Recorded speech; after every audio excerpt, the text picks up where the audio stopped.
जितने जीव यहाँ जन्म लेंगे, पृथ्वी लोक पर 84 लाख योनियां हैं। ये योनियां जन्म लेती हैं, मरती हैं, जन्म लेती हैं, मरती हैं। भगवान शंकर कहते हैं उस मृत्यु लोक में मुझे रहना है। क्यों?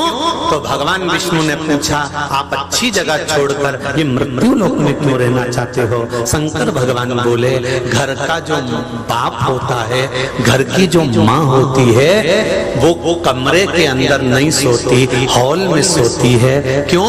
क्योंकि जब बुजुर्ग हो जाते हैं, बड़े हो जाते हैं, कौन आया कौन गया, कौन सी बहू को तकलीफ है, कौन से बेटे को तकलीफ है, पोते को किसका पेट दुख रहा है, किसका सिर दुख रहा है, घर के बुजुर्गों को बहुत मतलब होता।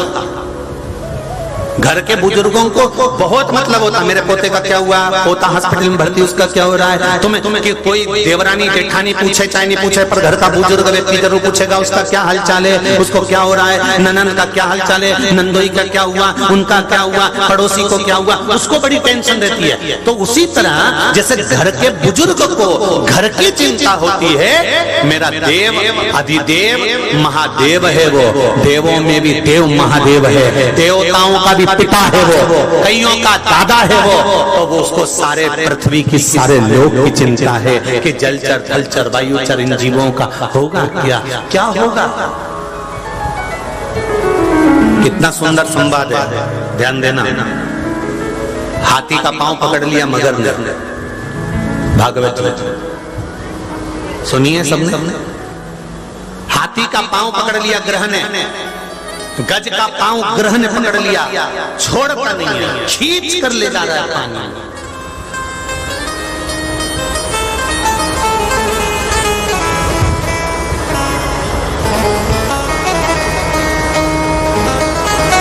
जैसे ही पानी में गया हाथी,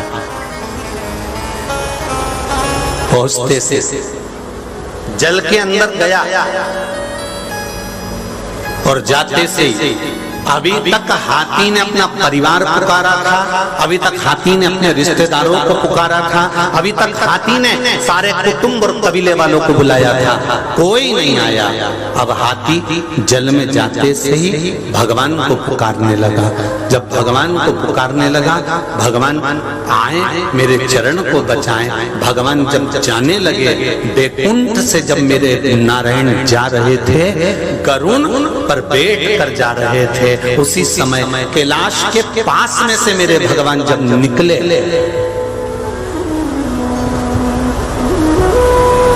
कैलाश के पास में से जब मेरे भगवान निकले, तब भगवान शंकर ने देखा कि गरुड़ पर चढ़कर नारायण जा रहा। शिवजी नंदी पर चढ़ गए, नारायण के पास पहुंच गए। भगवान विष्णु ने कहा भोले बाबा, शिवजी आप? हाँ, कैसे आना हुआ प्रभु? कुछ नहीं, हाथी का पांव मगर ने पकड़ रखा, बहुत तकलीफ में, बहुत तकलीफ में। भगवान विष्णु ने कहा शिवजी से, आप कैसे कह सकते हो कि हाथी को तकलीफ बहुत ज्यादा? शंकर भगवान कहते हैं मैं मृत्यु लोक में रहता हूं तो मुझे मालूम है कि जीव की गति क्या होती है, जीव का तकलीफ क्या होती है, जीव का कष्ट क्या होता है, जीव का दुख क्या होता है। मैं जानता हूं कि हाथी को दुख कितना हो रहा होगा, मैं जानता हूं हाथी को तकलीफ कितनी हो रही होगी। आप थोड़ा जल्दी जाइए ना नारायण, आपको बुलाया है इसलिए आपको जाना पड़ेगा, थोड़ा जल्दी जाइए ना नारायण। शंकर जी कह रहे, भगवान विष्णु बोले गरुड़ पर बैठ कर जा रहा हूं, गरुड़ की स्पीड अब एम्बेसडर, फिएट, स्कॉर्पियो, सब गाड़ियों की अलग अलग स्पीड होती है, सफारी, टवेरा, सबकी स्पीड अपनी अपनी होती है। तो मेरे गरुड़ की जो स्पीड होगी उसके हिसाब से चल रहा हूं। भगवान विष्णु ने कहा गरुड़ और तेज चल, गरुड़ और तेज चला, पूरे कांटे गाड़ी के टिका दिए। गरुड़ ने इतना तेज भगा, तो भी भगवान शंकर का मन नहीं माना। शिव जी ने भगवान विष्णु से कहा, कोई जरूरी है कि गाड़ी लेकर ही जाओगे? कभी कभी ड्राइवर के भरोसे ना चलकर अगर अपना कॉन्फिडेंस पक्का है कि मैं इससे तेज चला सकता हूं तो तुम चला लो ना, मैं चलाऊं? हाँ, बस शंकर भगवान ने जो व्हील पावर दिया, भगवान गरुड़ पर खड़े हो गए, गरुड़ को बिसरा दिया और मेरा नारायण तुरंत हाथी के पास पहुंच गया। गरुड़ बिसराया और हाथी के पास। इसलिए श्रीमद् भागवत में वर्णन आता है कि गरुड़ को बिसरा दिया एक गज के लिए, एक हाथी के लिए, और गरुड़ को बिसराकर, गरुड़ को छोड़कर मेरे भगवान विष्णु हाथी के पास पहुंचे और हाथी के चरणों को छुड़ा लिया।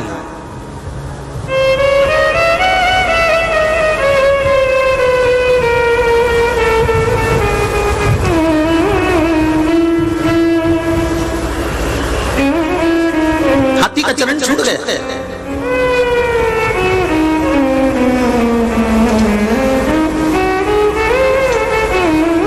हाथी ने भगवान नारायण को कमल का पुष्प समर्पित कर दिया। भगवान विष्णु वापिस जाने लगे, गरुड़ पर बैठकर गरुड़ जी आ गए, वापिस बिठाया। श्रीमद् भागवत सब सुने हैं ना, अच्छे से चरित्र सुना है ना ये वाला गरुड़ जी का।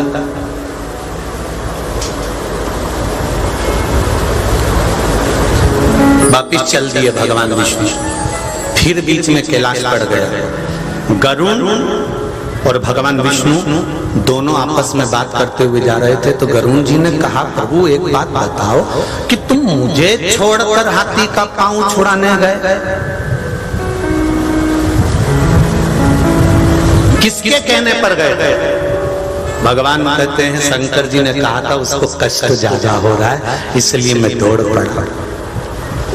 गरुड़ जी बोले कि प्रभु मैं अच्छे से जानता हूँ, जरूर कुछ न कुछ बात है जो तुमको इतनी तेज स्पीड में भेजा। अगर कथा 1 बजे नहीं चालू होने वाली होती, 2 बजे होती तो तुम्हारी गाड़ी की स्पीड भी स्लो होती। 2 बजे चालू होगी भी पहुंच जाएंगे, पर तुमने गाड़ी दौड़ाई तो दौड़ाई क्योंकि कुछ ना कुछ कारण है। कथा 1 बजे चालू होने वाली है इसलिए स्पीड तेज करी। तो गरुड़ ने भगवान विष्णु से कहा कि तुम्हारी स्पीड तेज करवाई है शंकर भगवान ने, मतलब कुछ कारण है। वो कारण कौन सा है हमें शंकर जी से पूछना चाहिए कि तुमने हमारी स्पीड इतनी तेज क्यों करवाई? गरुड़ को बिसरा दिया और दौड़कर भगवान विष्णु को पहुंचा दिया। कारण क्या था? क्या कारण था? तो भगवान विष्णु ने कहा, कैलाश आने वाला है, चल शंकर जी से पूछ लेते हैं क्या कारण था। चल और जैसे ही गरुड़ जी चले, चलते चलते कैलाश पर्वत आया। कैलाश पर्वत पर गरुड़ जी उतर गए। उतरने के बाद भगवान विष्णु ने पूछ लिया। भगवान नारायण ने तुरंत पूछा, हर हर।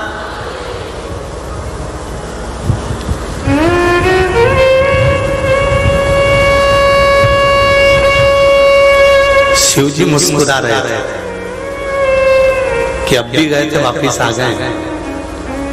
और ये जब जब किसी का उद्धार कर कर जाते थे तो सीधे वैकुंठ जाते थे, पर आज पहली बार कैलाश पर आ गया।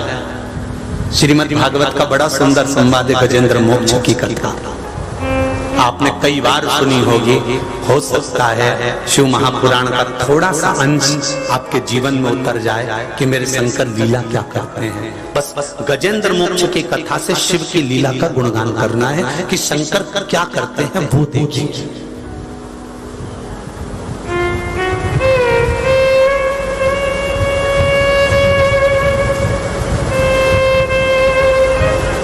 भगवान विष्णु ने पूछा, क्या बात है भोले बाबा? प्रभु आपने गरुड़ को छुड़वा दिया और मुझे स्पीड तेज करवा कर हाथी का पांव छुड़ाने के लिए भेज दिया, ऐसा क्या हो गया था? सत्य बताना भोले बाबा, क्या हुआ क्या था? शंकर भगवान कहते हैं, अरे